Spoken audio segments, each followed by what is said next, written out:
love, you're listening to the Died on Ashanta podcast. I'm a resilience strategist and migrant integration specialist who has spent the last 20 years traveling, working, and studying throughout the Caribbean, North America, Europe, Africa, and Asia. As a globetrotter, I quickly learned how to bounce back from crisis and how to thrive in new and strange places. I've used my training and experience to develop a resilience-based framework, and now I help others to get over the hurdles that come with living in a foreign country. Now on this podcast, I invite you to join me on this journey of living with simplicity, joy, and resiliency. From green smoothies to goal setting, we'll cover it all. We'll talk about all the things that help us to thrive through the storm.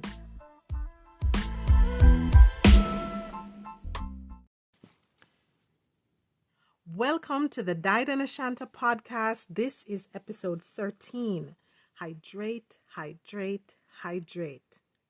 Now, when we focus on our bodies, you have to think about hydration, getting in enough water. Now, we all know the common statistic that's thrown around that your body is 70% water. Even your bones contain water. So water is a big part of what makes you thrive. Water is a big part of what allows you to resist any kind of health crisis, illness, allows you to heal, to recover quickly, to resist any kind of exhaustion or muscle injury, every aspect of your physical well-being. But it's not just about the physical. Now, there are things that we understand about our body in terms of thirst and that are easy to pick up on. If your mouth is dry, or if you're not sweating, if you feel tired, those are some symptoms of dehydration. But a lot of people don't recognize that even feeling hungry could actually be one of your body's cries for water. Headaches are another symptom of dehydration. Fatigue, feeling low energy, even feeling overheated. Your body temperature will rise if you are not properly hydrated.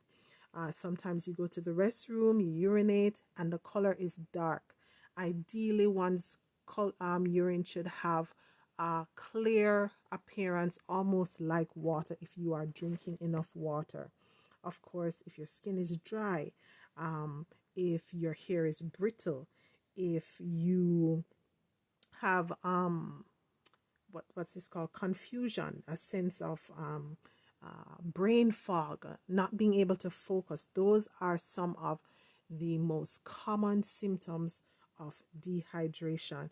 And so when you think about cultivating and sustaining your personal resilience, water has to be a big part of your toolkit.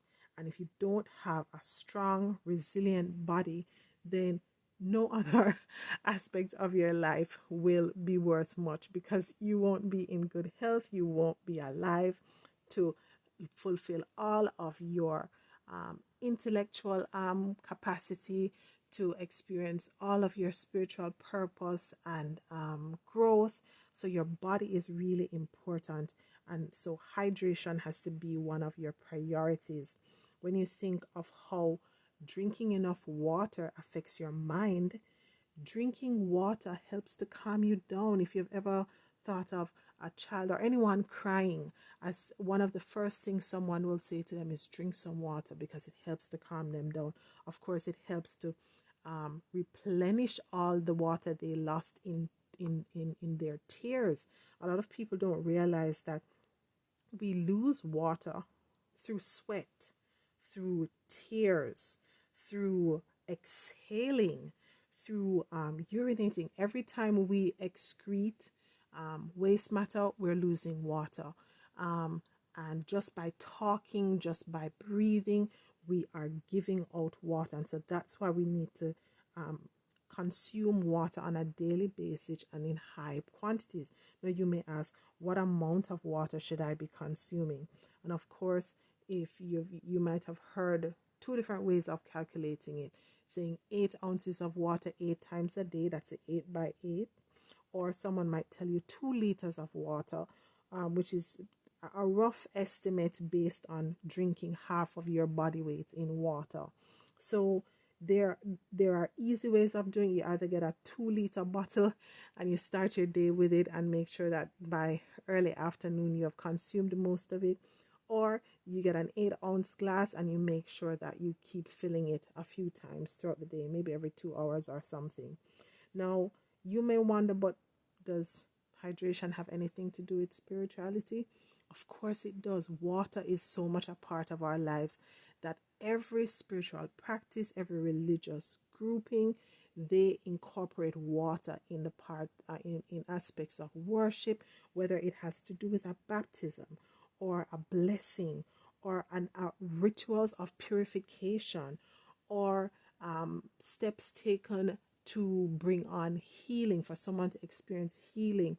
Water is always a part of faith, of religion, of spiritual practices. Some people will tell you before you seek to pray or to get a spiritual message that you need to make sure you have had enough water, that you have cleansed your body, that you have washed your hands. It all depends on the belief systems, but water comes into every area of your life. When you go to a business meeting, they offer you something to drink. If you go to someone's home, just by whether or not they choose to offer you something to drink, you may use that as an indicator as to whether or not you feel welcome in that place. So water is indeed a big deal. And so when you think of cultivating your personal resilience and maintaining your joy, because you feel good about your day, you're performing at the level you want to, hydration has to be a big part of it. So your first act of self-care that you can commit to each day is hydrate, hydrate, hydrate. So you wake up in the morning, there's a bottle of water nearby, you can drink some water. As you go through your day, you feel a little bit tired, maybe you feel hot, maybe you feel cold, whatever the case might be, you get some water and you hydrate. If your mood is off, because water can help to shift your mood.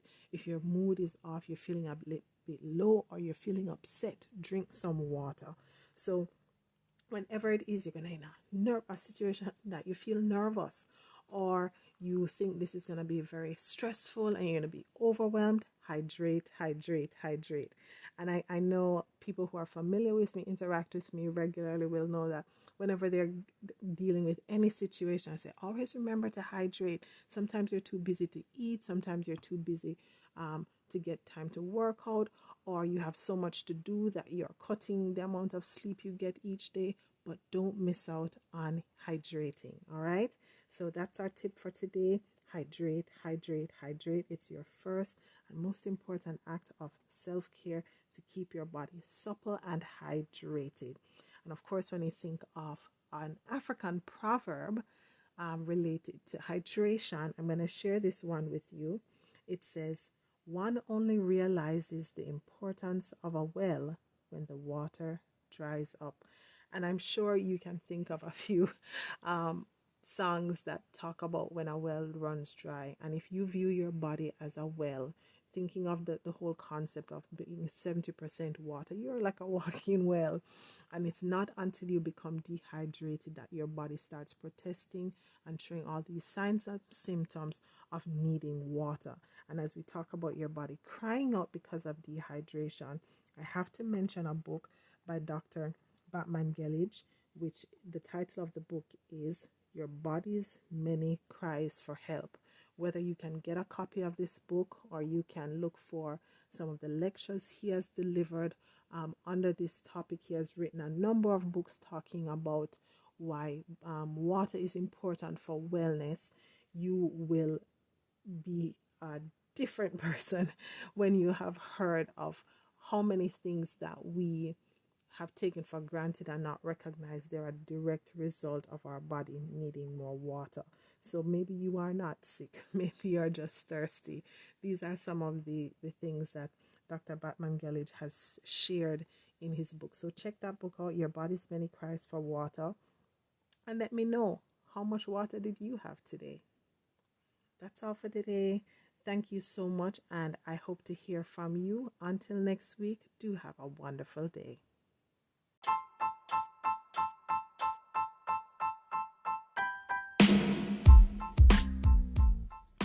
Thanks so much for listening, love. If you enjoyed this episode, head over to diedandashanta.com. I'd love to hear your thoughts on today's message. Be sure to drop your email address so I can send you some helpful resources, updates, and the occasional music video that I may have on repeat. Make sure you subscribe and spread the love with someone you care about.